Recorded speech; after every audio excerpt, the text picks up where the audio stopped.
आकाशवाणी भोपाल से प्रस्तुत हैं प्रादेशिक समाचार।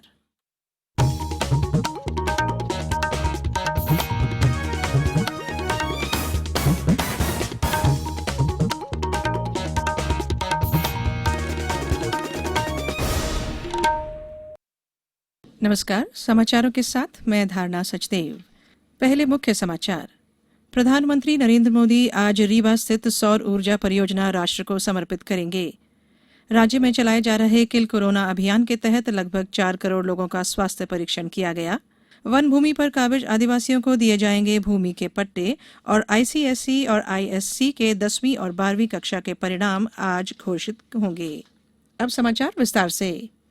प्रधानमंत्री नरेंद्र मोदी आज मध्य प्रदेश के रीवा में 750 मेगावाट की सौर परियोजना राष्ट्र को समर्पित करेंगे। प्रधानमंत्री मोदी सौर परियोजना का वर्चुअली राष्ट्र को समर्पण करेंगे। यह परियोजना केंद्र और राज्य सरकारों के बीच उत्कृष्ट तालमेल का एक उदाहरण मानी जा रही है। इसे नवाचार और उत्कृष्टता के लिए विश्व बैंक समूह के राष्ट्रपति का पुरस्कार भी मिला है और इसे प्रधानमंत्री की a book of innovation new beginnings में भी शामिल किया गया है। रीवा सौर ऊर्जा परियोजना में 1590 हेक्टेयर क्षेत्र में बने सोलर पार्क में 250 मेगावाट क्षमता वाली 3 सौर ऊर्जा इकाइयां शामिल हैं। आधिकारिक विज्ञप्ति के अनुसार यह परियोजना प्रतिवर्ष लगभग 15 लाख टन CO2 के बराबर कार्बन उत्सर्जन को कम करेगी। दिल्ली मेट्रो सहित राज्य के बाहर संस्थागत ग्राहकों को आपूर्ति करने वाली यह पहली अक्षय ऊर्जा परियोजना है। दिल्ली मेट्रो को इस परियोजना से 24% ऊर्जा प्राप्त होगी, जबकि शेष 76% की आपूर्ति मध्य प्रदेश की राज्य विद्युत वितरण कंपनियों को की जाएगी। रीवा सौर परियोजना को इसके नवाचारों के लिए भारत और विदेशों में सराहा गया है। नवीन और नवीकरणीय ऊर्जा मंत्रालय ने इसके भुगतान सुरक्षा तंत्र को अन्य राज्यों के लिए एक मॉडल के रूप में अनुशंसित किया है। सौर ऊर्जा पार्क को मध्य प्रदेश ऊर्जा विकास निगम लिमिटेड और solar energy corporation of India के संयुक्त उपक्रम Rewa ultra mega solar limited द्वारा विकसित किया गया है। संजीव शर्मा, आकाशवाणी समाचार, भोपाल।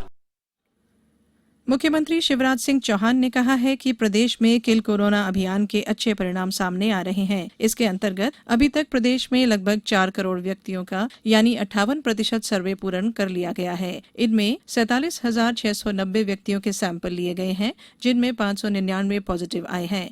मुख्यमंत्री ने कहा कि देश के 17 ऐसे राज्य हैं जहां कोरोना संक्रमित अपेक्षाकृत अधिक हैं। इनमें एक्टिव प्रकरणों की संख्या में मध्य प्रदेश अब 16वें स्थान पर आ गया है। श्री चौहान ने कल भोपाल में वीडियो कॉन्फ्रेंसिंग के माध्यम से प्रदेश में कोरोना की स्थिति की समीक्षा की। मुख्यमंत्री ने निर्देश दिए कि कलेक्टर यह सुनिश्चित करें कि अन्य राज्यों के सीमावर्ती जिलों में कोई भी व्यक्ति राज्य की सीमा में बिना स्वास्थ्य जांच के आए जाए नहीं।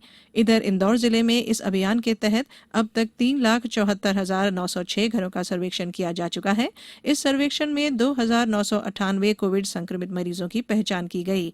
इसके अलावा मलेरिया के 435 और डेंगू के 10 मरीजों की पहचान कर उन्हें उपचार उपलब्ध करवाया गया है। इंदौर जिले में कोरोना के अलावा अन्य बीमारियों से पीड़ित मरीजों का फीवर क्लिनिक के माध्यम से उपचार किया जा रहा है। अब तक 65,480 मरीज इन क्लिनिकों से स्वास्थ्य संबंधी परामर्श ले चुके हैं। जिले के फीवर क्लिनिकों में अब तक कुल 1,269 मरीज ऐसे आए हैं जिन्हें सर्दी, खांसी, बुखार और सांस लेने में तकलीफ थी। इन क्लिनिकों से जांच के बाद 303 लोगों को कोरोना के संभावित लक्षण देखते हुए अस्पताल रेफर किया गया है। वहीं 1,217 लोगों को होम आइसोलेशन में रखा गया है। प्रदेश में कोरोना संक्रमितों की संख्या 16,341 हो गई है। वहीं 12,000 से अधिक लोग स्वस्थ होकर अपने घर लौट गए हैं।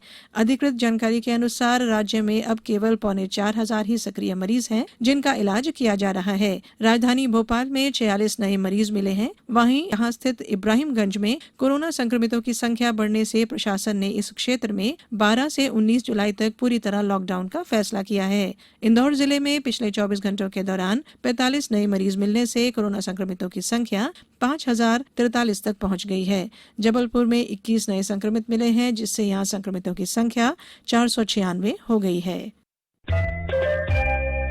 ये समाचार आप आकाशवाणी भोपाल से सुन रहे हैं। हमारे समाचारों को अब आप कभी भी और कहीं भी अपनी सुविधा के अनुसार सुन सकते हैं। ये समाचार बुलेटिन यूट्यूब, ट्विटर और फेसबुक पर AIR न्यूज भोपाल पेज पर सुने जा सकते हैं। इसके अलावा आप हमारी वेबसाइट newsonair.com पर या AIR न्यूज ऐप पर भी समाचार सुन सकते हैं।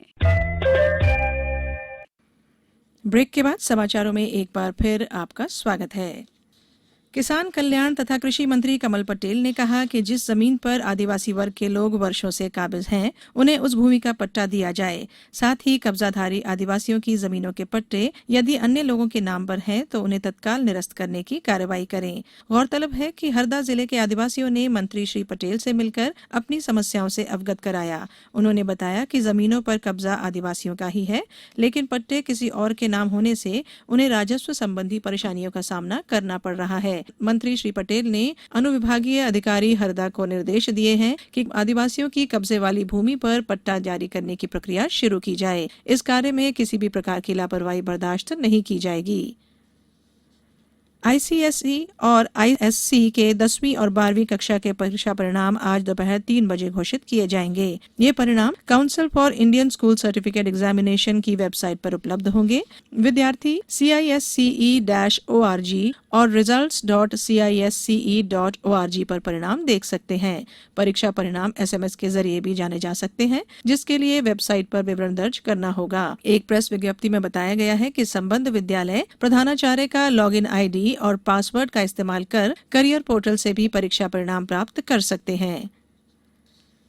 प्रदेश में अब मोबाइल ऐप की मदद से घर बैठे इलाज की सुविधा मुहैया होगी। इसके लिए संबंधित व्यक्ति को अपने एंड्रॉयड मोबाइल में गूगल प्ले स्टोर से ई-संजीवनी OPD ऐप डाउनलोड करना होगा। इस ऐप के इंस्टॉल होने के बाद व्यक्ति डॉक्टर्स OPD पर घर बैठे निःशुल्क सुविधाएं प्राप्त कर सकता है। मध्य प्रदेश लोक सेवा आयोग द्वारा सहायक प्राध्यापक 2017 परीक्षा में मेरिट में चयनित 91 महिला परीक्षार्थियों को उच्च शिक्षा विभाग ने सहायक प्राध्यापक के पद पर नियुक्त किया है। इस संबंध में विभाग द्वारा आदेश जारी कर दिए गए हैं। अधिकृत जानकारी के अनुसार सहायक प्राध्यापक के पद पर रसायन शास्त्र विषय में 9 चयनित महिलाओं की नियुक्ति की गई है। वनस्पति शास्त्र में 6, राजनीति शास्त्र में 3, प्राणी शास्त्र में 3, गणित में 3, अर्थशास्त्र में 8, विधि में 3, समाज शास्त्र में 6, मनोविज्ञान, संस्कृत, उर्दू तथा ऑर्गेनिक रसायन में 1, भूगोल में 10, इंग्लिश में 7, इतिहास में 6, भौतिक शास्त्र में 9, वाणिज्य में 4 और हिंदी विषय में 8 परीक्षार्थियों को सहायक प्राध्यापक के पद पर नियुक्त किया गया है। अब कुछ समाचार संक्षेप में। PIB भोपाल आज शाम 4 बजे वर्तमान कोरोना काल और उसके बाद कैसी हो कॉलेज शिक्षा विषय पर एक वेबिनार का आयोजन कर रहा है। छिंदवाड़ा स्थित मेडिकल कॉलेज में भी अब कोरोना जांच की जा सकेगी। एम्स भोपाल द्वारा यहां स्थापित लैब में टेस्ट करने की स्वीकृति दे दी गई है। कटनी जिले में महिला स्व सहायता समूह द्वारा विद्यार्थियों के लिए 2,70,000 से अधिक यूनिफॉर्म तैयार की जाएगी। मंडला जिला कलेक्टर हर्षिता सिंह कलेक्ट्रेट परिसर में कल महिला और बाल विकास विभाग द्वारा संचालित आंचल कक्ष का शुभारंभ। सतना जिले में मतदाता सूची पुनरीक्षण कार्य में लापरवाही पर 6 कर्मचारियों को नोटिस दिया गया है। रतलाम के विधायक चेतन कश्यप ने उद्योग विभाग के प्रमुख सचिव संजय शुक्ला से चर्चा कर अल्कोहल प्लांट की 10 हेक्टेयर भूमि पर औद्योगिक क्षेत्र विकसित करने का आग्रह किया है। धार जिले के बदनावर में विधानसभा उपचुनाव को देखते हुए EVM मशीनों को जांचने का कार्य प्रारंभ कर दिया गया है। उज्जैन के गंधर्व तालाब के सौंदर्यीकरण का कार्य किया जा रहा है। 2.25 करोड़ रुपए की लागत से होने वाले इस कार्य का कल महापौर वीना जोनवाल ने शुभारंभ किया। अंत में मुख्य समाचार एक बार फिर। प्रधानमंत्री नरेंद्र मोदी आज रीवा स्थित सौर ऊर्जा परियोजना राष्ट्र को समर्पित करेंगे। राज्य में चलाए जा रहे किल कोरोना अभियान के तहत लगभग 4 करोड़ लोगों का स्वास्थ्य परीक्षण किया गया। वन भूमि पर काबिज आदिवासियों को दिए जाएंगे भूमि के पट्टे और ICSE और ISC के 10वीं और 12वीं कक्षा के परिणाम आज घोषित होंगे। इस बुलेटिन में इतना ही। घर में रहिए, सुरक्षित रहिए और सुनते रहिए आकाशवाणी।